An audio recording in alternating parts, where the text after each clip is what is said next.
So, I come in these mornings, and even if I've caught up with the news at midnight last night, I'm not up to date because so much is happening. And the astonishing news we've woken up to this morning is that Donald Trump has suspended military aid to Ukraine. This is a very, very significant moment. What do you think of it, Albie?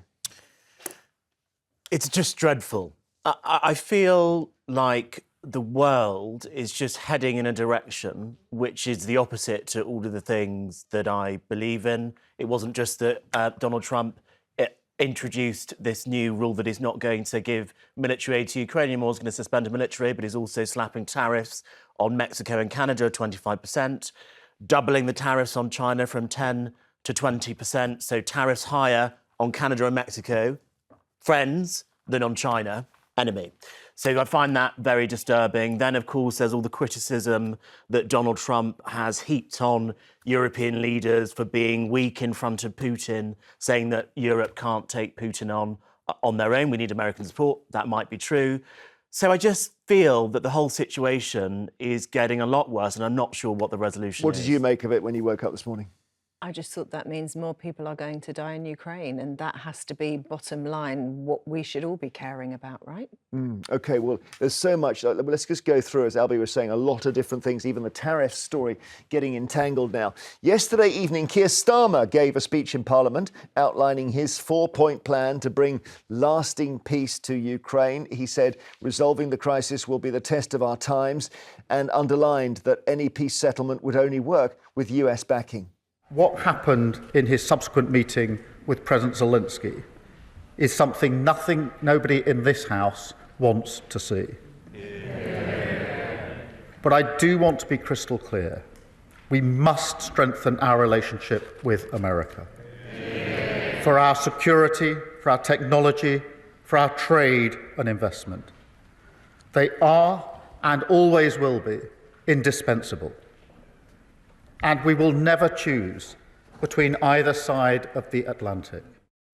Separately, Ukraine's President Volodymyr Zelensky was reported to have said that peace is far away, but it's needed as soon as possible. Later in the evening, Trump then put out a statement on Truth Social reacting to that. He said, "This is the worst statement that could have been made by Zelensky, and America will not put up with it for much longer. It's what I was saying. This guy doesn't want there to be peace as long as he has America's backing." And Europe, in the meeting they had with Zelensky, stated flatly they cannot do the job without the US. Probably not a great statement to have been made in terms of a show of strength against Russia. What are they thinking? So an attack on Zelensky and on Europe. He also gave a press conference in which he said Ukraine should be more appreciative of what the US has done. And he also repeated his implication that Zelensky wants the war to continue. Well, I just think he should be more appreciative because this country has stuck with them through thick and thin. We've given them much more than Europe, and Europe should have given more than us, because as you know, that's right there, that's the border. This country really was like the fence on the border. It was very important to Europe, and I'm not knocking Europe. I'm saying that they were a lot smarter than Joe Biden. President Zelensky supposedly made a statement today in AP. I'm not a big fan of AP, so maybe it was an incorrect statement, but he said he thinks the war's going to go on for a long time. And he better not be right about that. That's all I'm saying. So then Elon Musk wades in on X, saying Zelensky wants a forever war, a never-ending graft meat grinder. This is evil. Shortly after that, we hear an announcement from the White House that the US is temporarily pausing military aid for Ukraine. A statement said the president has been clear he's focused on peace. We need our partners to be committed to that goal as well. We're pausing and reviewing our aid to ensure it's contributing to a solution. So what seems to have happened here is that Zelensky realistically says we're going to have to fight for our country and we're not going to get to the end of that anytime soon. Trump hears that as we're going to need your help for years. And he gets angry. He says you've got to have peace. And Zelensky hears that as surrender. So Zelensky thinks Trump is asking him to surrender. And Trump thinks Zelensky is asking him for money. And they're never going to see eye to eye here, are they, Albie? They're going to have to eventually see eye to eye on this if Ukraine and indeed Europe wants American support. If what European leaders are saying is true, that Europe needs US backing in order to defend itself against Russia, a position that I very much regret that we're in, by the way. I hate that we have to go cap in hand to the Americans for security support. I think Europe should be able to do these things on its own. We can say, see you later to Trump when he says things like this, but that's not where we are. He's going to have to start to see eye to eye with Trump. And actually, I watched the full press conference last week after it was released. I think there were some small clips initially and then the full conference. 3/4 of that conference is fine.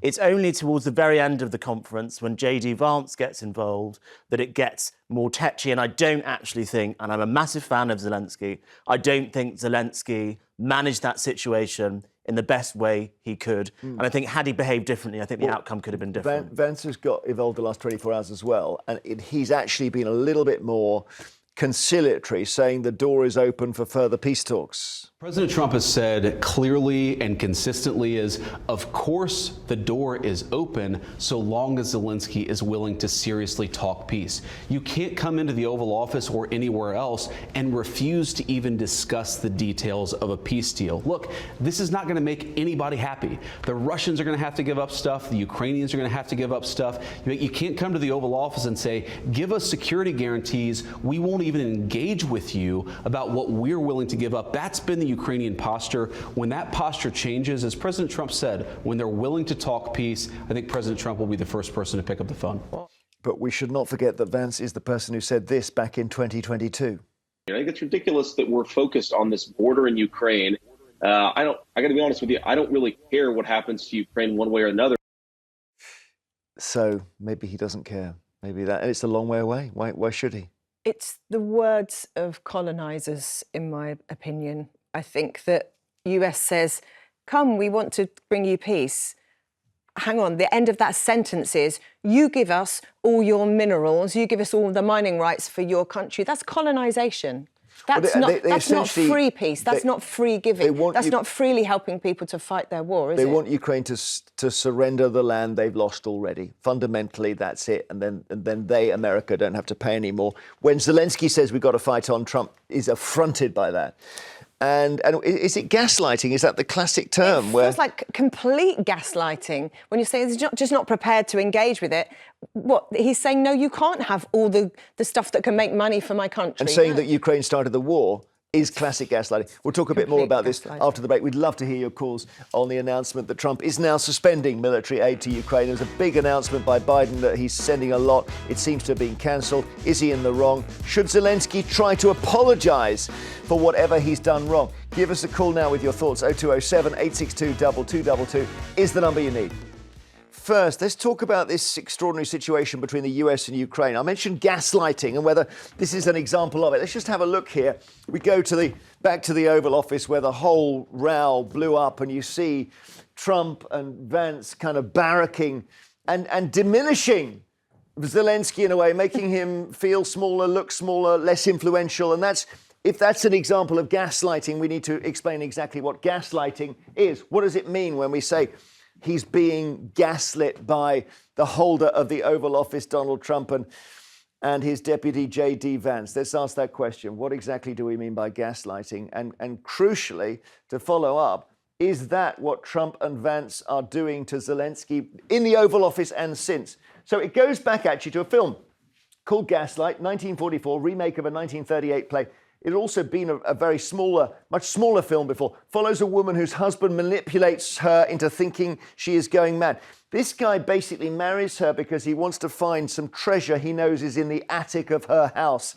He says he's going to work. He secretly goes into the attic to search for the treasure. Every time he turns on the attic light, because it's a gas light, the gas lights dim downstairs. When he comes home from work, she says, I heard footsteps and the lights dimmed. And he says, you must be going mad, my darling.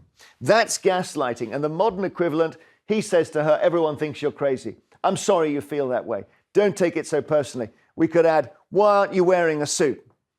We could add, why do you keep talking about the war going on forever? There's all kinds of examples, aren't there, where you could maybe read across. Gaslighting, this is ChatGPT's, basically their definition, denying facts. Well, Ukraine started the war, shifting blame. Ukraine are continuing the war, discrediting, manipulating reality. We've seen a bit of that. Mr. Zelensky, a dictator, he said. He's asked, did you say that? Did I say that? I can't believe I said that. So there we are. That's gaslighting. I'm not saying Trump is doing it. You think he's doing it? 100% do. 100%? Is Trump gaslighting Zelensky? Rosie in Durham, hello. Hello. There's so much going on. What do you make of it all? I'm absolutely shocked because Zelensky actually went out to fight for his country in Ukraine when Russia invaded Ukraine. And I think that America is actually turning into a dictatorship where Trump and that is dictating people. Well, Trump, let's look at it from Trump's point of view. All he wants to do is tell American taxpayers, you're going to not have to pay for that mess over there anymore. That's what he wants to do. He just wants to save American dollars. And I suppose he's been elected to do that, right? Is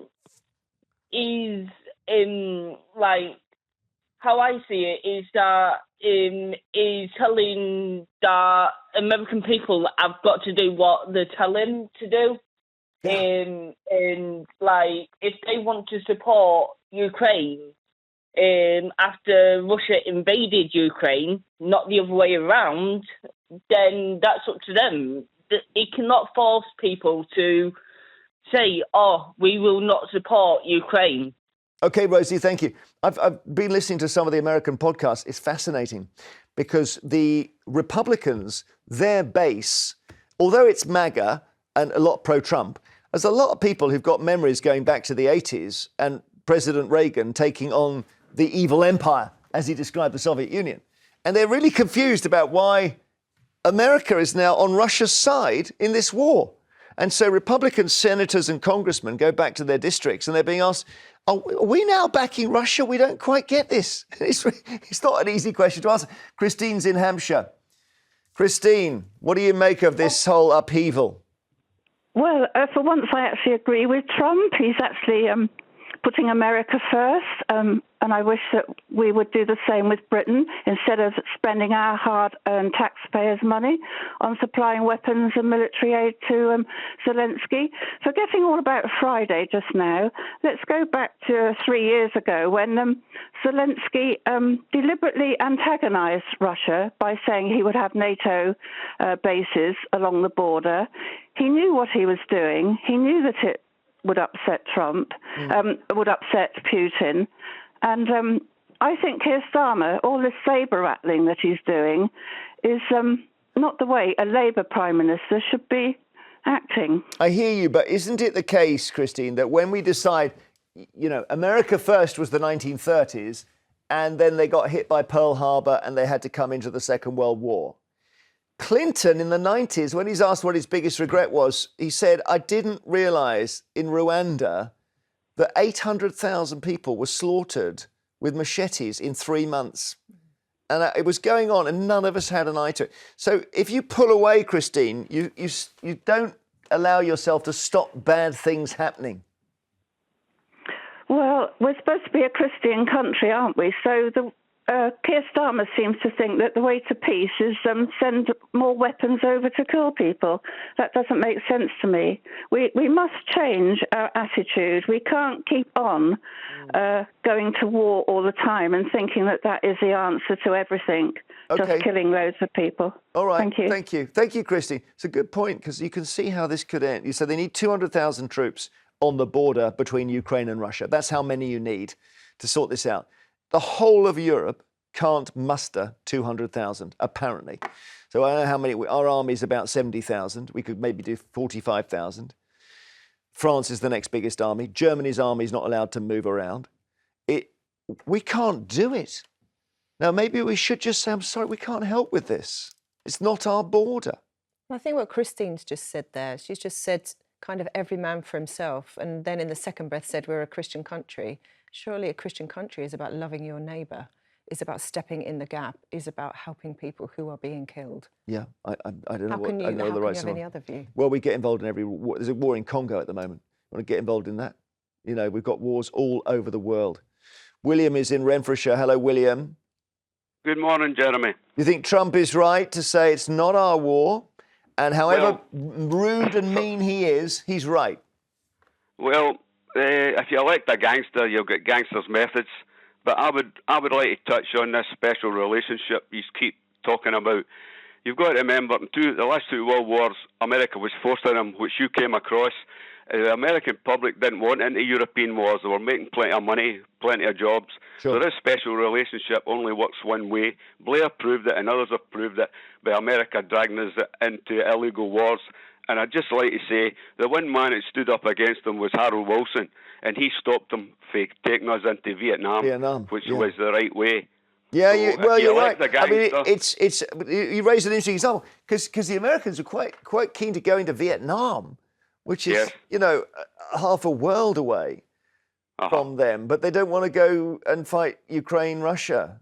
I guess you've got to remember that Ho Chi Minh asked them to help throw the French out into China, and what they did was the French left and they come in. So I wish people would look at the history of America, not just that they're supposed to be our best pals. Well, they are, but they're well armed. I suppose that's why we get on. Thanks, William.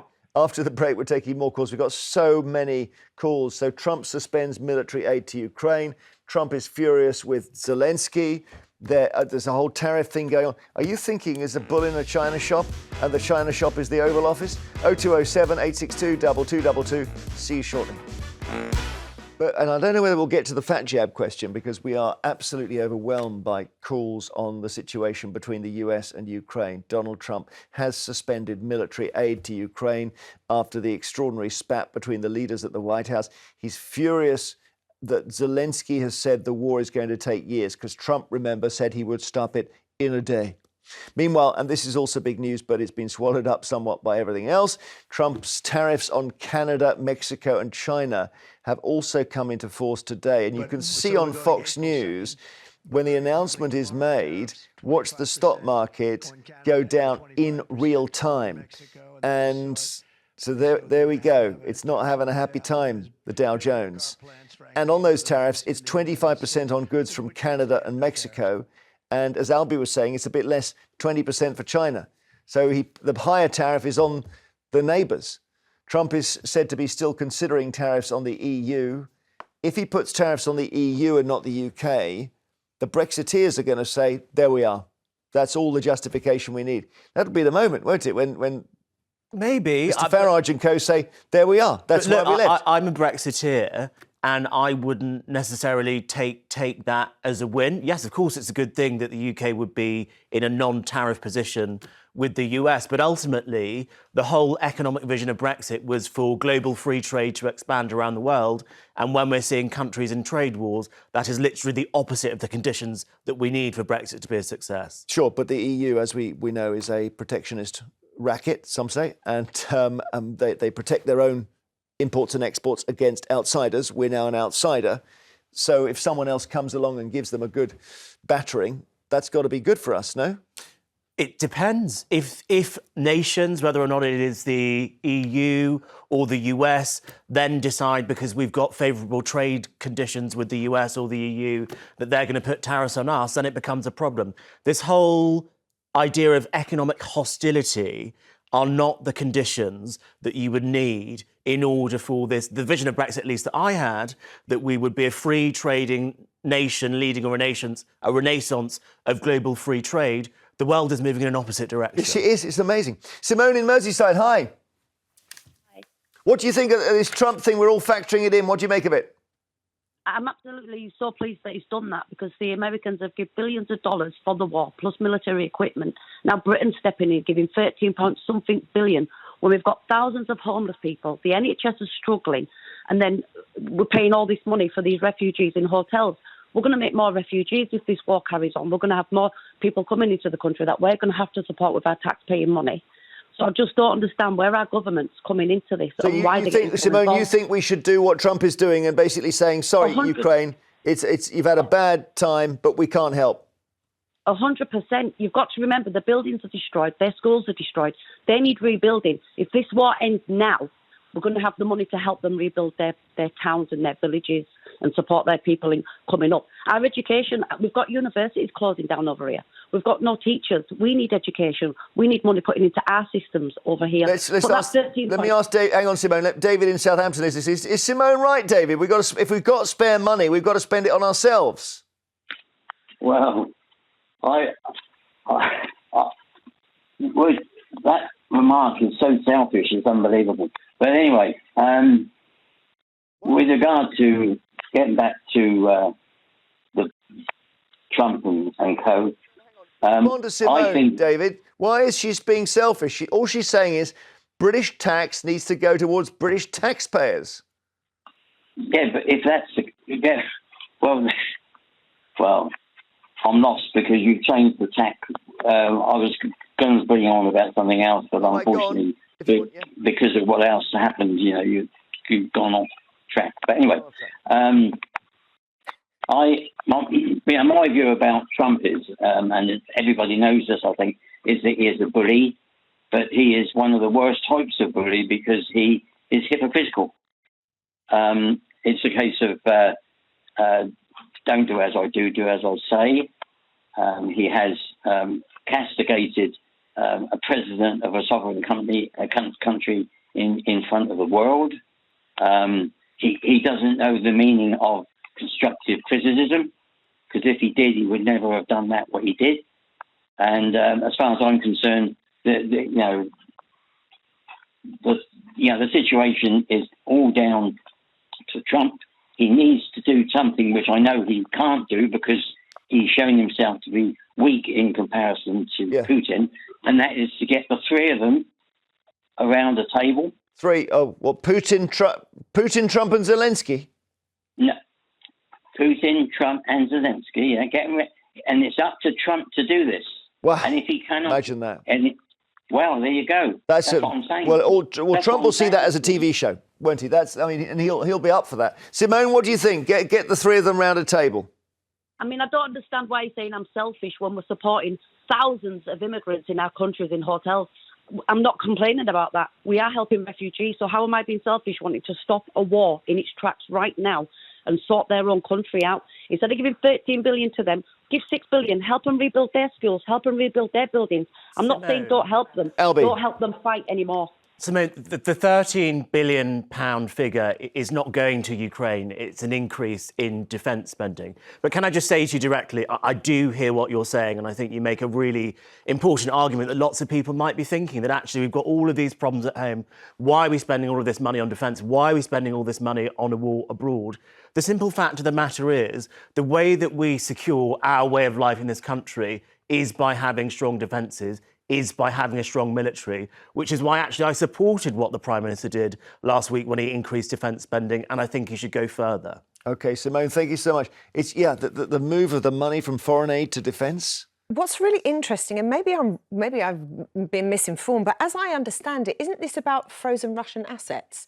So we are giving money that is frozen Russian assets as aid, that's right? Part of it. So that's not tax, that's frozen Russian assets. Well, America, frozen Russian assets, chose to not give a check to Zelensky, but in the past, before it's been frozen, they were giving that money into the manufacturing of arms. So it benefited their own country. Yeah, but we'll run out of frozen Russian assets quite soon, I think.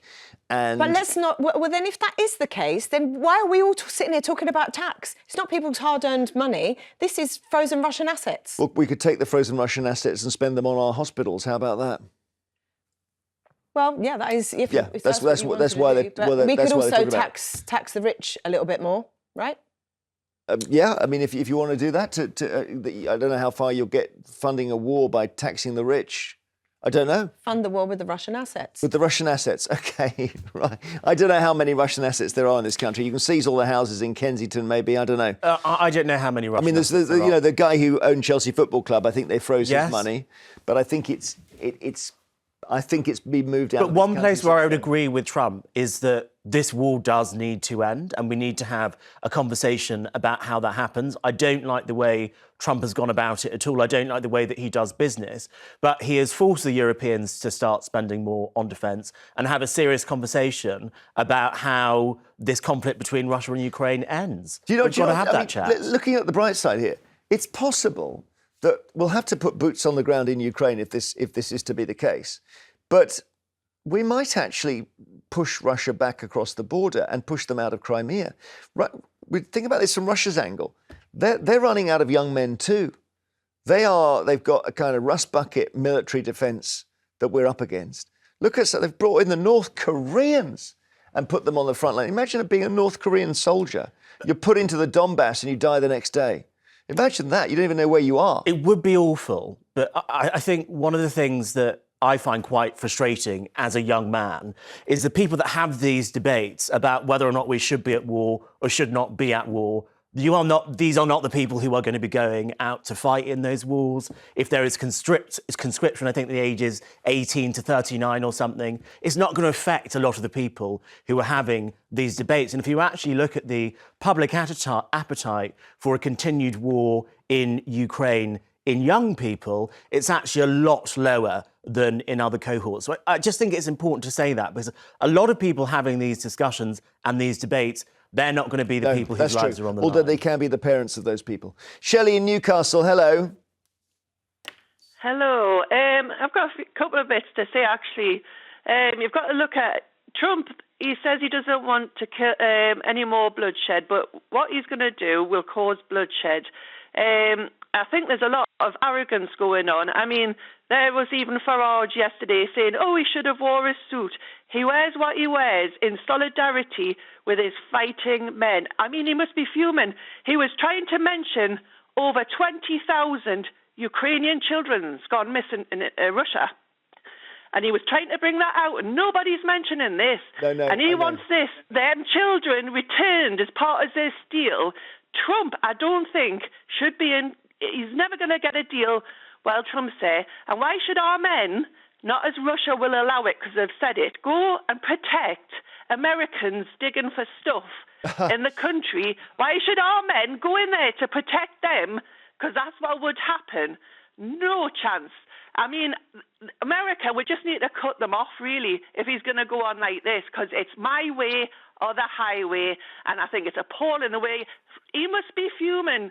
Zelensky's trying to get for his troops. Well, I think Ukrainians are fuming, and we'll show you in a second. There's been a suit protest in Ukraine over this issue of Zelensky being criticised for not wearing a suit. But we've had so many calls. We'll speak more on this after the break. Is Trump? They say he's like a horse in a hospital. You just don't know what to do with him. Is he out of control, or is he actually doing something very sensible here? He's not going to fund any kind of conflict with Russia. Hey, I was going to show you something. Obviously, one of the things about the tiff between Trump and Zelensky was accused of not dressing respectfully. That may be gaslighting. So there's now some protest in Ukraine where Ukrainians are wearing suits. So will Russia stop killing Ukrainians if we all wear suits? That's a picture at this protest. So wearing suits is quite a big thing in Ukraine now as a protest against what Trump is doing. And then there's this as well, saying, and these guys are talking about suits. And a picture here of Vance wearing, what looks like a very, very undersized sort of Rishi Sunak trousers. So it's all kicking off everywhere. Bev is in Buckinghamshire. How are you feeling today, Bev? Yes, not too bad, thank you. How are you? I'm well, but obviously there's so much going on in the world, and a lot of it generated from the Oval Office. But Trump has been elected to do this stuff, so I guess we can't complain. I can. Well, go ahead and complain. You want me to say to you, yes? Yeah, you complain whatever you want to say. Well, I think he was very wrong to suspend military aid. I think that's something that shouldn't be decided until the peace treaty has been made. I think Zelenskyy is a lovely man. He's done nothing wrong, and he should be in the talks about what's going to happen to his own country. And what worries me more than anything is Trump's Trump and Putin. What's going on there? What's Putin going to get out of this? Well, this is the question that we don't. You asked the right question here. How often does Trump speak to Putin? There is some talk that it may be more than once a week at the moment. Yes. And he won't. Yes. When he's asked when did you last speak to Putin, he never really says. And then the question is, how does this help Trump? Why does helping Putin help Trump? Yeah. Does it start? It's like you befriend the other bully in the playground. There are no more big fights anymore. I suppose it's the end of the Cold War, isn't it, Carrie? That's the argument for it. That's the argument. There's no more superpower conflict. It feels like there are two layers to this argument. There's the one we're all talking about here, but there's probably another one going on elsewhere. Like, it was quite interesting how Starmer said, I also welcome the President's continued commitment to peace, which nobody in this House should doubt for a second is sincere. So is there another thing that's going on behind the scenes that we're not hearing about? Well, I think Starmer needs to play Trump's tune a bit, because if Starmer falls out with Trump, then we are hung out to dry as well. So we've got nothing. Because Starmer, correct me if I'm wrong, Starmer is desperately hoping that if the Europeans get something together, the Americans will join them, at least provide a guarantee. So you imagine if Europe puts 150,000 troops on that border and Russia advances and God forbid kills tens of thousands of European troops, where's America then? So it's really serious. Bev, thank you. Debbie in London, hi. Oh, hi, Jeremy. I just wanted to say that I agreed with Albie. My sister works with a lot of Ukrainian refugees, and they actually, especially the younger lot, they want Zelensky to negotiate over the land because they want an end to the war, because they're getting conscripted and they don't want to be killed, and they want. I think the parents of young men, they're desperately trying to get their young men out of Ukraine at the moment because they're trapped in Ukraine and they have to fight. That's what I'm hearing from I'm sure that may well be true. That may well be true. And it looks as if you could lose, I don't know how many they've lost. Is it 100,000 young men? Too many. I mean, they could be only halfway through this. It's horrific. But surrendering, that's a surrender basically, but maybe that's the only option. If America pulls out, maybe Ukraine should surrender.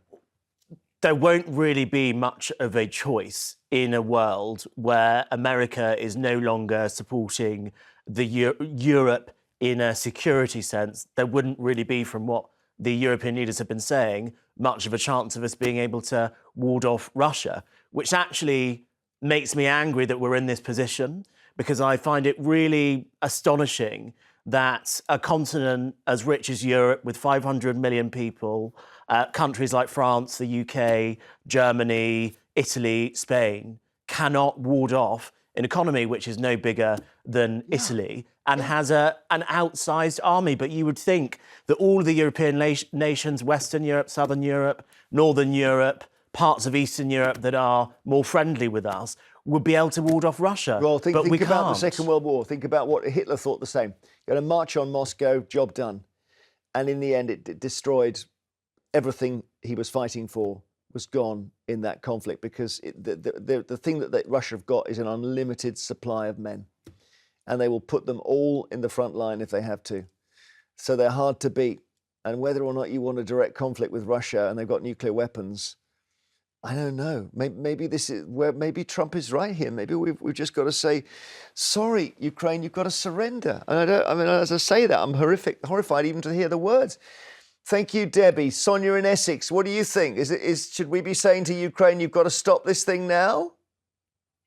Good morning, Jeremy. Good morning, panel. I think we're missing a point here. Some years ago, there was an agreement between the Americans, the UK, and Ukraine about Ukraine giving over their weaponry. Their nuclear weapons left over from the Soviet Union. Nuclear weapons That's right. Yeah. to the Soviet Union, and the agreement was they wouldn't be attacked. Yep. Well, we've that's forgotten not about worked. that. Again, we're going back to the same old things. My heart's broken. The fact that we think that we're going to make a deal with a tyrant like Putin. Well, Mr. Trump and Mr. Putin are both tyrants. we're going to there's going to be a deal, and we're going to be safe because, once Ukraine hands over whatever the deal is, hand over your country to Mr. Putin, there's going to be peace for us. And, I think he would just give Putin more power to decide that he's going to attack whoever when he's ready. Well, that's the thing. And it may be that he and Trump are in. You're absolutely right. So this idea of, if Ukraine surrender, it's over. No, it's not. Russia then build into the Donbass, and they make permanent their occupation of Crimea. And then Putin thinks, OK, where now? It's surely that's where we started colonization. So you must be right. And Sonia, let's not forget, they've already killed Litvinenko in this country. They tried to kill those two ex-spies, didn't they? And ended up killing that poor woman in a park in Salisbury. Yeah, and her father. Yes. It won't stop, and I think this is. I just could not believe what I was seeing on Friday in the White House. They set that up to attack that man, and he's the only hero that's in that room. I've got so much time for that man Zelensky for standing up for what's right. Because his country already signed over with a treaty, believing that they would be safe. Well, and Russia's tried to kill him 6 times. I'm wondering, Sonia, what happens to Trump if Russia succeeds in killing Zelensky, for example? Because suddenly you're thinking, complaining about the way he dressed really seems a little bit trivial. To be fair, Trump did actually say he didn't mind what Zelensky was wearing. It was some idiot journalist that asked the question. But I would just like to ask Sonia, what do you want Britain to do in this situation? Do you want us to spend loads more on defence and go to Ukraine and fight off the Russians ourselves? Do you want us to placate Trump more? What's your solution to this? I think we've done all right, trying to do what we've done with Trump, and he's turned around and this morning has done something different. Maybe we all have to stand up and say, well, if it's Ukraine today, maybe it's us tomorrow. What are we going to do? It's time for us to make a stand, isn't it? I think we should just say, cut our ties with America. That's what I think the Europe should do, because this is going nowhere. I don't know if I really don't believe that Mr. Trump wants to help us. He wants to do what he wants to do. And if we go back and we think about what happened before when Trump was in office, he also suspended military assistance to Ukraine, again, because there was a fallout between him and Zelensky because the stuff around Joe Biden and his son. So all of it is around Trump and what Trump's needs are. It's not about... OK, I can see you've studied this. So thank you, Sonia. She knows her stuff, because a lot of this goes back to a weird story about Hunter Biden, and that's why Trump doesn't like Zelensky, and there's too much information, really. But it's entirely a personal thing that happened in Trump's first term. Angela in Cardiff, hi. Good morning. So what do we do? That's the question Albie's asking. What do we do? OK. The first thing I need to say is that I absolutely detest Trump and everything he stands for and all of those sycophants around him. But I don't think that Donald Trump cares about anybody except Donald Trump. And I think his motivation here is he wants to win the Nobel Peace Prize. And this is slipping away from him, obviously. But as far as I can see, Ukraine is a bit like a dam at the moment, holding back Russia. And if Ukraine goes, then all of the other countries that border Russia are very, very vulnerable. I would never, ever want to live in a country that borders Russia. So Ukraine is trying to hold back Russia from other countries, and I think they deserve every ounce of support from us and all the countries in Europe and even beyond. People on the other side of the world, send a message to Ukraine that we support them, to America that we don't support what they're doing. But Donald Trump is the most disgusting individual. But Angela, Trump's whole thing, remember, his book was called The Art of the Deal. And what he thinks is you can cut out all the worry and the trouble by just ringing Putin and saying, look, have the Donbass, have Crimea, give me a shake on it, you don't go any further.